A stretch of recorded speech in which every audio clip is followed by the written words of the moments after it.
Welcome back. This is still the BDTV Breakfast Show, and now you're on to the social listening segment right here on the show. This is where we bring to you some of the stories making the rounds on social media. My name remains Elizabeth Musa, and of course, with me in the studio today is Onyeka Valentine. Right. Let's talk about the stories making the rounds this morning. A lot of stories are making the rounds, but we'll start off with the Lagos State government. Now, the Lagos State government says if you're drilling a borehole in Lekki, then there's a high chance you're drinking contaminated water. That's because untreated wastewater is reportedly leaking into the groundwater. Now, according to the Permanent Secretary of the Office of Drainage Services, Mahmood Adegbite, the water situation is a health disaster waiting to happen. He blamed the rising risk on poor waste management and heavy rainfall, but says the state plans to upgrade treatment systems in that area. And if that's not bad enough, residents in Lekki, Ikorodu, and Ajegunle are now being advised to pack up and move because of the flood in these areas. Now, the Commissioner for Environment and Water Resources, Tokunbo Wahab, says that flooding is going to get worse and many low-lying areas are no longer safe. Now, it brings me to my conversation, which is why I like how this conversation is linked. We're speaking about the fact that you just might be drinking sewage water. And as if that's not enough, you are telling us again to move. If you're living in Lekki, Ikorodu, Ajegunle, you might be advised to pack up and move. It's looking to me like an existential crisis because I'm literally managing to keep my head above water. Right. And in that same vein, you're saying pack up and move. To move to where? To go and inconvenience someone else. And then you're saying that, the water you are drinking, as if that's not enough. But the water you are taking itself, there might be this thing in it. The basic thing is simple, which is we are crying and complaining about the pain. Now, insult is being sprinkled on top. Insult upon injury. So now it makes it even worse, which simply means that one thing, at any point in time, they might tell us security is in your own hands. That we are not sure the waterways itself will not bring in some bandits. We pray it doesn't get to that point. Let us face the crux of the matter now, which is this: that if you're going to buy a car, or maybe you have a car already, you should also save up and have a small canoe. Meaning to say that for those of us who don't have canoes, we have no other choice but to pack our bags like this, right? I'm prepared to move at every point in time. It's like you're preparing to move. My bag is ready already. So there's no story, right? Because, if now we are not left to handle our issues, meaning to say that it will come to a point where all hell might let loose. The part that is now more worrisome is that we cannot even, hopefully, put this way, walk into any place and buy water. Okay, now maybe buy water is fine, but drill water now. Because there's the big tendency that the water that you are drilling might be contaminated. When are we going to stop hearing all this? Most of us are already packed on the move. It's almost like, it seems like we call it a faux or an artificial sort of concern, because if I'm showing artificial concern, I'm saying something, but like, what am I doing about it? Because you're telling me to move. How about what you are supposed to do in terms of, let's work on this drainage system. Let's work on our drainage system, Elizabeth, honestly speaking, is wide enough to expel water off. Let's now face the situation on ground. Unless, of course, they want to knock down buildings and create more drainage system. The problem is from the very beginning. We had no business selling Eco Atlantic. Let us face the fact. I don't have to be an engineer to know this. You're always very particular about Eco Atlantic. If you push water away to find its way somewhere else, nature is greater than man. Has always been the case. Has always been the case. You see, whether or not we like it, we want something great. We must prepare for the consequences. Didn't our engineers know? Those who are geo professionals and environmental experts who are beside our government officials, didn't they know it will happen?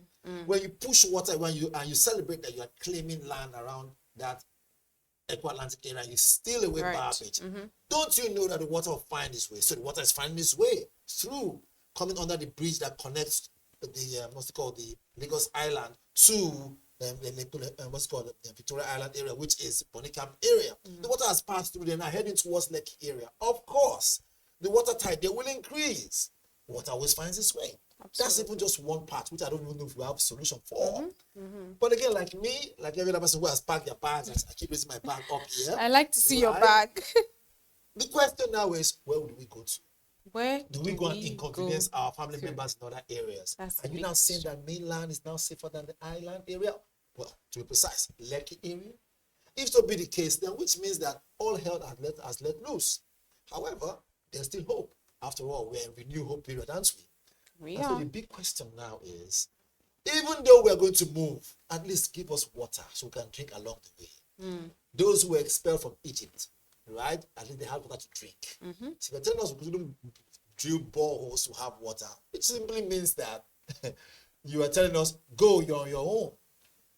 There's a big issue that needs to be tackled. As much as we bring in humor to it, we always want to look at the serious part, which is this. In another 2-3 years from now, we will still cry the same issue. Last year, we had footages of flooding. 2 years ago, we had it. 3 years ago, we had it. Now we have the same thing. Are we not tired of looking at reacting instead of preemptive movement? Are we waiting for disaster to happen? Maybe if somebody who is a family member of a high-ranking politician dies, God forbid, I'm not praying for that. No, in that kind of situation, guess what? Maybe they will act very quickly. Is that what we're waiting for? Our job is to ask questions and ask the questions that will evoke the right action. Correct. And so, if we're asking the question that we want back home, then don't just sit at home. Take your phone and begin to share those pictures that you see of flooding. And let them begin to jump into action. Let those who are supposed to talk about this and act before it comes to rainy season. Right? Like I always say, you don't need a super scientist to explain to us what's going on. Water is finding its way. Are we ready to make the hard decisions? Now, that's the question we should ask. Absolutely. Speaking of asking questions and speaking of answers, let's move to our next conversation today in the Southeast. Now, the Minister of Works, Dave Umahi, has a message for those hoping for an Igbo president in the next election. According to him, he said that the Southeast should forget about 2027 and instead throw their full weight behind President Bola Tinubu's election bid. According to Umahi, the president has treated the region fairly, especially in infrastructure.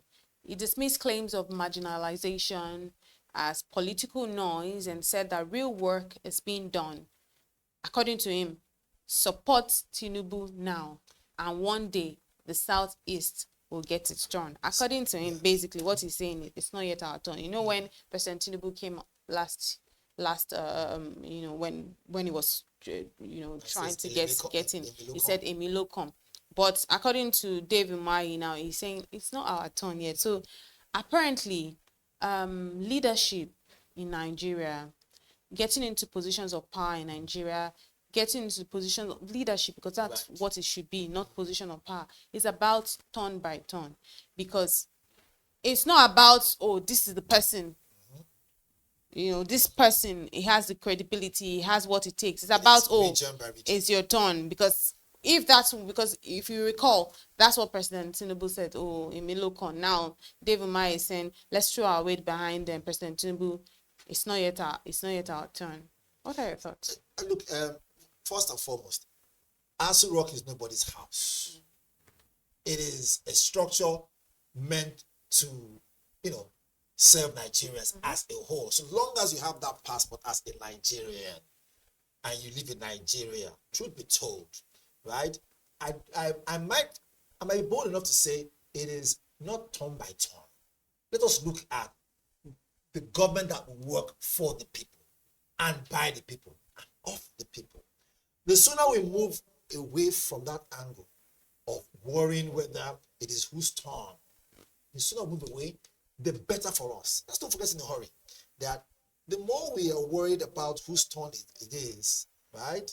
Those who are political actors outside this country, who are influencing our political decisions, whether or not you like it, maybe economically or through loans, as the case may be, are smiling and laughing and like, go on, this is what they want. Division is what fuels the ability for them to thrive. Because when you're divided, you don't see the big picture. And you don't see the big picture, meaning to say that, look, that thing that makes you a sovereignty is being sapped and taken away. Let's call it spade a spade. It's a hard truth. But the truth will take us where we want to go to. And I haven't said so. The way to truth might be thorny. Eventually, it will save us as a nation. Now, I'm not saying this, with a way of thinking, okay, who is Igbo, Yoruba, Hausa? Let's put that aside and say, who will be the right person to take us out of the situation? Yes, and then we can do it all as one. As far as I'm concerned. Because we still have the minorities. So what should the minorities do? Oh, if everybody says it's their turn, which means we'll have no country. We will not. And let me tell you one funny thing. There's something we're not saying. We are busy fueling the fans of war. When the fire comes out, at that time we said, oh God, come and help us. Look, God has no business helping Nigeria. He has given Nigeria what Nigeria needs. Arable land, giving us great weather, giving us natural resources, also giving us some other rare minerals. Earth, we are blessed beyond our imagination. The problem we have is not the devil. The problem we have is not that God is not helping us. The problem we have, truth be told, is human factor. Real quick, let me ask you a question. Do you think that the Igbo people, do you think this will sit well with them? Especially seeing that we have Peter Obi also somewhere on the radar. Do you think it will sit down well with them? So, truth be told, leadership is not for the faint-hearted. And to answer that question directly, I will just say it the way it is. As a journalist, I don't believe that it should sit well with anybody. I want it to sit well with the whole Nigerians. If the person who will take us out of where we are right now, this 1,600 naira to $1, take us out of it and lead us into a better economy, stabilize the naira, let it be equal to the dollar. Whoever is going to take care of this thing, even if it comes from Bermuda Triangle, don't care. Right? Yes, I'm an able man. But I've lived in different parts around this country and I've learned very quickly you have good and bad people everywhere. And I'm saying the interest of a great Nigeria, can we get the right person? I'm not a good person. My words. The right person, not a good person. Because a good man might hold back decisions when it must move in the interest of Nigeria. Rather, think about the little few. In leadership, believe it or not, I run some leadership platforms. I can tell you, leadership comes with passion. It comes with being passionate. Yes, we know. But leaders will tell you, a true leader will move to say, let us go. A dictator will say, I will go. No, leadership is all about, let us do it. Rulership is all about, no, I will do it. We don't want rulers. We want a leader who is also a marshal in thinking, and at the same time, who has the best interest of the country first, before we start thinking about his own brothers or sisters. That's the kind of person that we need as a country. Nigeria is a diverse country in religion, cultural areas, ethnic groups. We're blessed. 700 and something local governments. We're blessed beyond our imagination. The problem we have is the human factor. That's when they say, when Nigeria happens to you, it happens to you, it happens to you. In this case, let us now happen to Nigeria. How do we do it? Fix Nigeria so that when our passport is shown abroad, they give us a thumbs up. They cut, like they say, they cut cap for us. We have come a long way in Nigeria, 60 years plus. Isn't it time for us to say, look, enough is enough. Call a spade, and say, if we must build a home, let's not worry about those little graves that might hinder us, because pain will happen before the gain. And I will say so. Truth be told, whether the next president will come from the east, or the south, or the north, or wherever it comes from, our concern should be, it must be the right person. I didn't say a good person. I didn't say the bad person. I say the right person. Whether good or bad. The right person who understands the true agenda of this wonderful republic called Nigeria. And it doesn't sit whether it is in changing our national anthem or whatever. It doesn't matter. The most important thing is get it right. No longer should we now say, if we get the right person, we will start celebrating round pegs in round holes. Absolutely.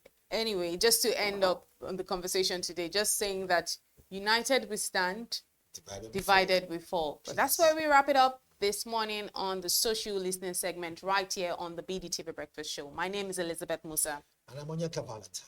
Up next is the business morning, business news at 11. Please stay with us.